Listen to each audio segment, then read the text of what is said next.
I assumed office 20 months ago, our country was facing tremendous economic challenges, escalating cost of essential household commodities, high fuel prices, rapid depreciation of the Kenya shilling, and spiraling public debt were threatening to ground our economy.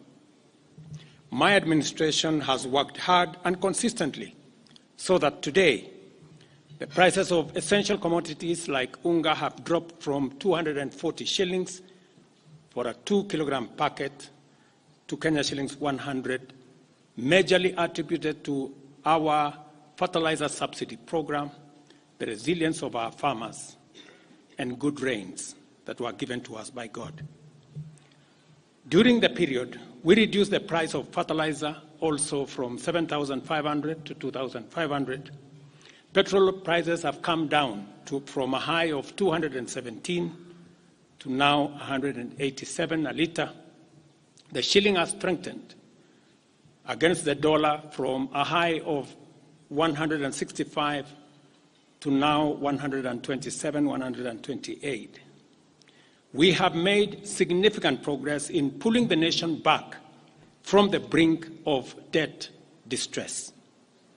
Our debt situation is better managed, and our budget now has space for investment and in programs aimed at easing the hardship on vulnerable people and creating opportunities for our young people.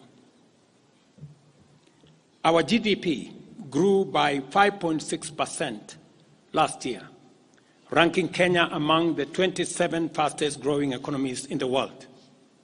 Our inflation figures have fallen from a high of 9 and 8 in May last year to 5% in April this year.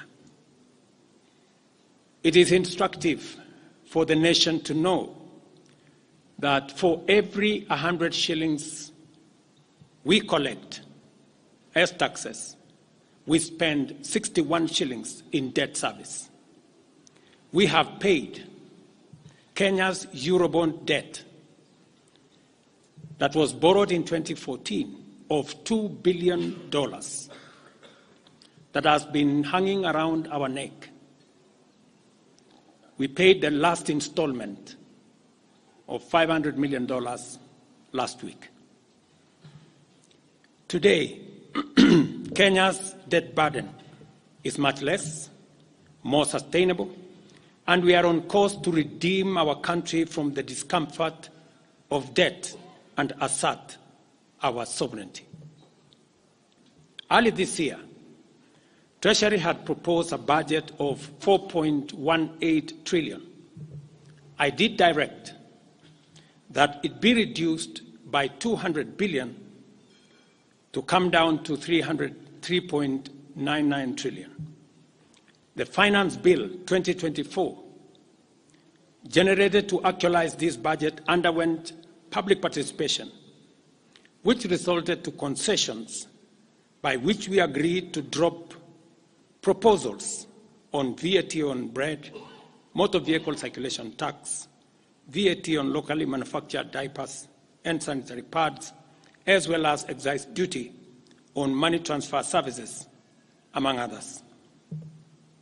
The additional tax measures we had proposed in this year's finance bill were to raise money in the tune of 346 billion. When the concessions were made, subsequent to public participation that was undertaken by Parliament, that came down to 200 billion. I had made this proposal taking into account our situation and the priorities that are there. I want to thank the members of Parliament seated behind me and those who voted yes for identifying the priority areas of our nation. Because when I made the proposals to Parliament with my cabinet, we had certain critical priorities for the nation.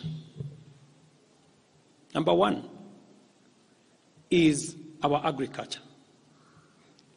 We did make recommendation, and part of the money we were going to raise from the finance bill was 10 billion shillings that will go to fertilizer subsidy, 18 billion shillings that would go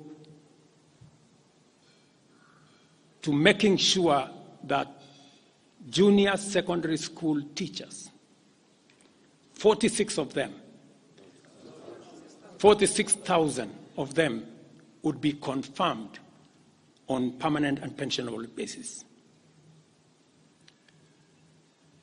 We are very clear in our minds that education, being the greatest equalizer, no child in Kenya should go to a school where there is no teacher or where there are no adequate teachers.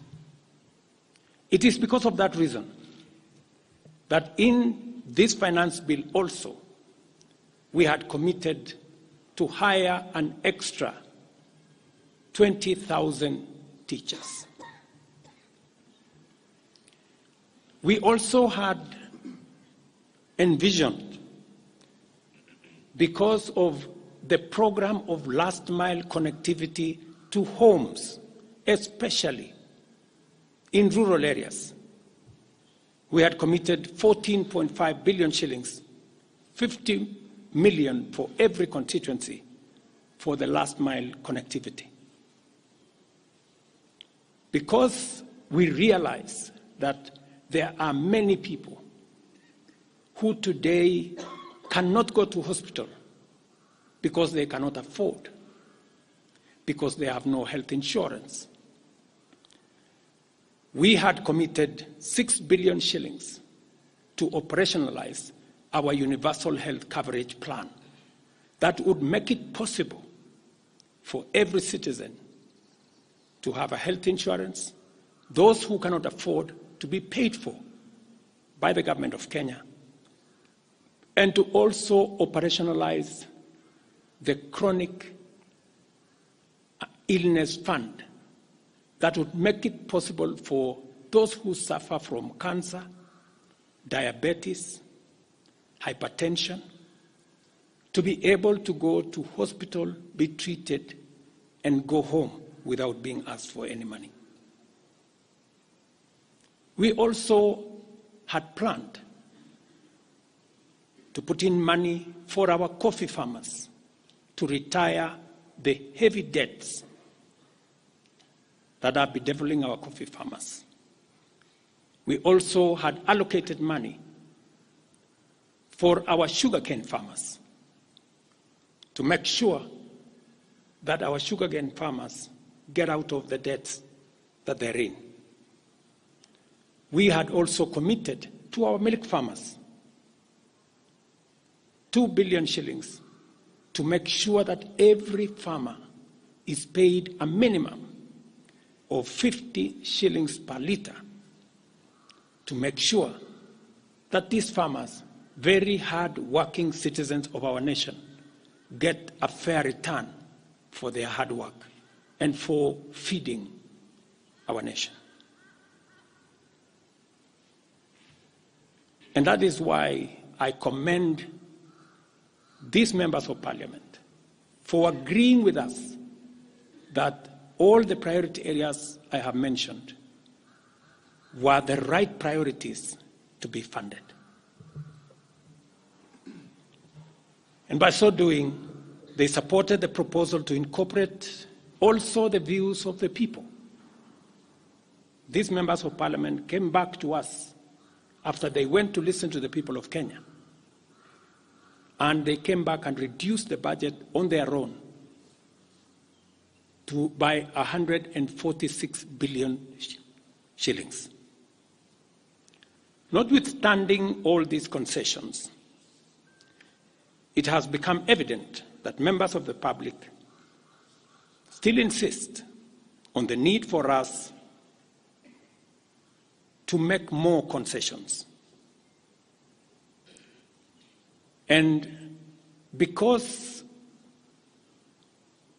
I run a government, but I also lead people, and the people have spoken,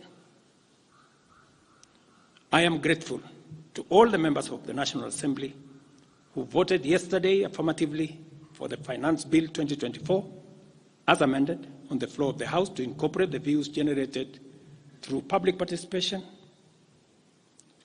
And following the passage of the bill, the country witnessed widespread expression of dissatisfaction with the bill as passed, regrettably resulting in the loss of life, destruction of property, and desecration of constitutional institutions. On my own behalf,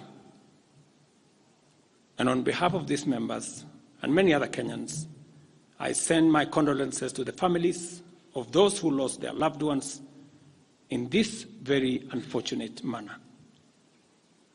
Consequently, having reflected on the continuing conversation around the content of the Finance Bill 2024, and listening keenly to the people of Kenya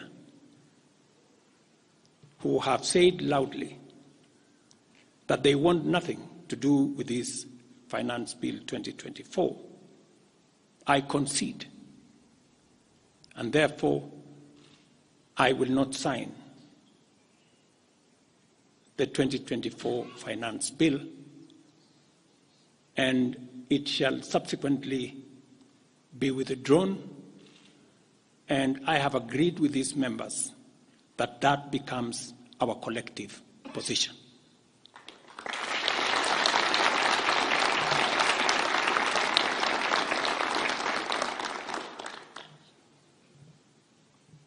Accordingly, there is need for us as a nation to pick up from here and go into the future. And I am therefore proposing that because we have gotten rid of the Finance Bill 2024, it is necessary for us to have a conversation as a nation going forward. How